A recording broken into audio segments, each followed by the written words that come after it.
नमस्कार दोस्तों, आपका स्वागत है हमारे YouTube चैनल में। आज के इस वीडियो में हम भारतीय दर्शन के एक प्राचीन और गूढ़ विषय मीमांसा दर्शन में गहराई से उतरने जा रहे हैं। अगर आप कभी यह जानना चाहते थे कि वैदिक कर्मकांड भारतीय परंपरा में इतना महत्वपूर्ण क्यों है और धर्म का हमारे जीवन में क्या स्थान है, तो यह वीडियो आपके लिए है। आइए हम समझते हैं कि मीमांसा दर्शन क्या है और इसके सिद्धांत कैसे जीवन और कर्म के सही मार्ग को दर्शाते हैं। आइए सबसे पहले समझते हैं कि मीमांसा का अर्थ क्या है। यह शब्द संस्कृत से लिया गया है, जिसका अर्थ है विचार या अनुसंधान। मीमांसा दर्शन मुख्य रूप से वेदों की व्याख्या और उनमें निहित धर्म की खोज पर आधारित है, जबकि उत्तर मीमांसा या जिसे वेदांत के नाम से भी जाना जाता है, वह वेदों के ज्ञान और आध्यात्मिक पहलुओं पर केंद्रित है। पूर्व मीमांसा वेदों के प्रारंभिक हिस्से यानी कर्मकांड पर जोर देती है।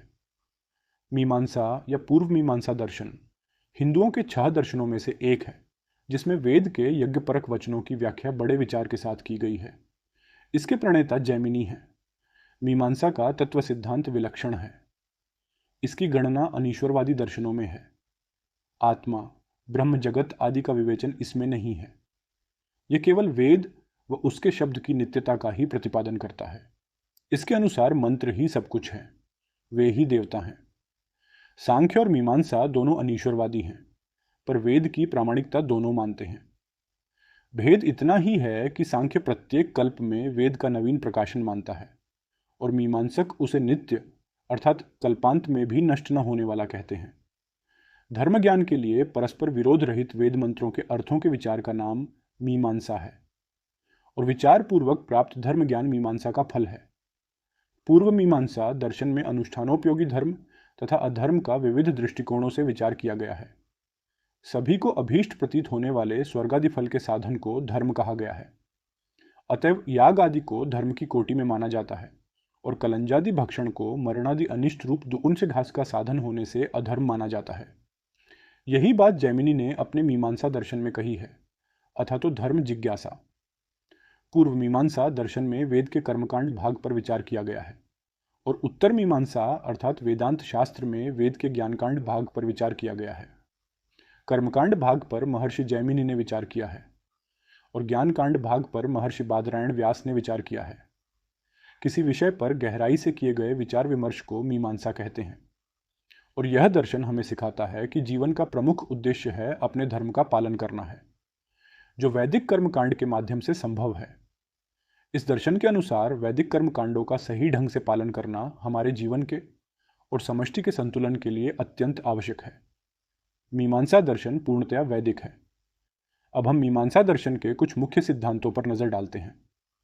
प्रथम, कर्म के माध्यम से धर्म मीमांसा का पहला और सबसे महत्वपूर्ण सिद्धांत है कि धर्म का पालन कर्म द्वारा होता है। वैदिक धर्मशास्त्र हमें कर्मकांडों के रूप में हमारा धर्म बताता है।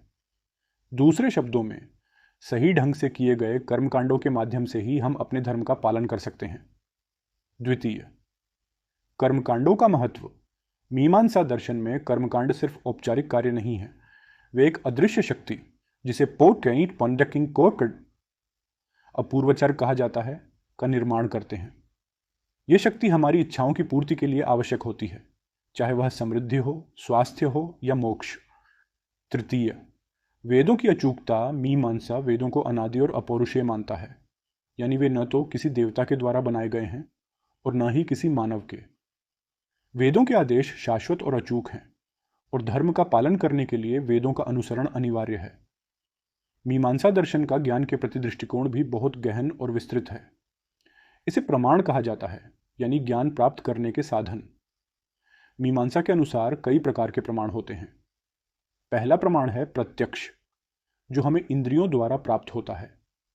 जो कुछ हम अपनी आंखों से देखते हैं, कानों से सुनते हैं या अन्य इंद्रियों द्वारा अनुभव करते हैं, वह प्रत्यक्ष ज्ञान है। दूसरा प्रमाण है अनुमान, यानी तर्क द्वारा निष्कर्ष पर पहुंचना। उदाहरण के लिए, यदि हम धुआं देखते हैं तो हम यह अनुमान लगा सकते हैं कि वहां आग है। तीसरा प्रमाण है शब्द प्रमाण, वेदों का प्रमाण। मीमांसा में सबसे महत्वपूर्ण प्रमाण है शब्द या वेदों का प्रमाण। वेदों के शब्दों को सर्वोच्च ज्ञान का स्रोत माना जाता है और मीमांसा के अनुसार वेदों का कथन अंतिम और अचूक होता है। अन्य दर्शनों के विपरीत मीमांसा में मोक्ष का अर्थ न तो ईश्वर में विलीन होना है और न ही किसी निराकार आनंद की प्राप्ति। इसके अनुसार मोक्ष वह सर्वोच्च स्थिति है जिसे निरंतर धर्म पालन और कर्मकांडों के माध्यम से प्राप्त किया जा सकता है। मीमांसा यह सिखाता है कि सही ढंग से किए गए कर्मों के द्वारा व्यक्ति उच्चतर लोकों की प्राप्ति करता है और अंततः सर्वोच्च आनंद को प्राप्त कर सकता है। मीमांसा दर्शन का प्रभाव सिर्फ धार्मिक नहीं है बल्कि सामाजिक और कानूनी व्यवस्था पर भी गहरा रहा है। इसके माध्यम से धर्मशास्त्र और कर्मकांडों की परंपराएं स्थापित हुई जो आज भी भारतीय समाज में गहरे बैठी हुई हैं। धर्म का सही अर्थ और उसके पालन के नियमों की व्याख्या करने में मीमांसा की विधि ने महत्वपूर्ण भूमिका निभाई है। मीमांसा दर्शन के मौलिक सिद्धांत: 1. वेद नित्य स्वयंभू एवं अपौरुषेय और अमोघ है। 2. शब्द और अर्थ का संबंध नित्य है, वह किसी व्यक्ति के द्वारा उत्पन्न नहीं है। 3. आत्माएं अनेक नित्य एवं शरीर से भिन्न हैं, वे ज्ञान एवं मन से भी भिन्न हैं। आत्मा का निवास शरीर में होता है। 4. यज्ञ में हवि प्रधान है और देवता गौण। 5. फल की प्राप्ति यज्ञ से ही होती है, ईश्वर या देवताओं से नहीं। 6. सीमित बुद्धि वाले लोग वेद वचनों को भली भांति न जानने के कारण भ्रामक बातें करते हैं। 7. अखिल विश्व की न तो वास्तविक सृष्टि होती है और न ही विनाश। 8. प्रत्येक अनुभव सप्रमाण होता है, अतः वह भ्रामक या मिथ्या नहीं कहा जा सकता। आइए अब समझते हैं कि आज के समय में मीमांसा दर्शन का महत्व क्या है।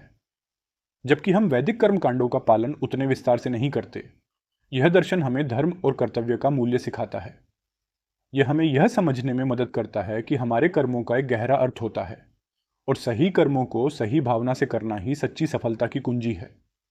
मीमांसा हमें सिखाता है कि धैर्य और अनुशासन से किए गए कार्यों का प्रभाव न केवल वर्तमान में बल्कि भविष्य में भी होता है। इस वीडियो में बस इतना ही।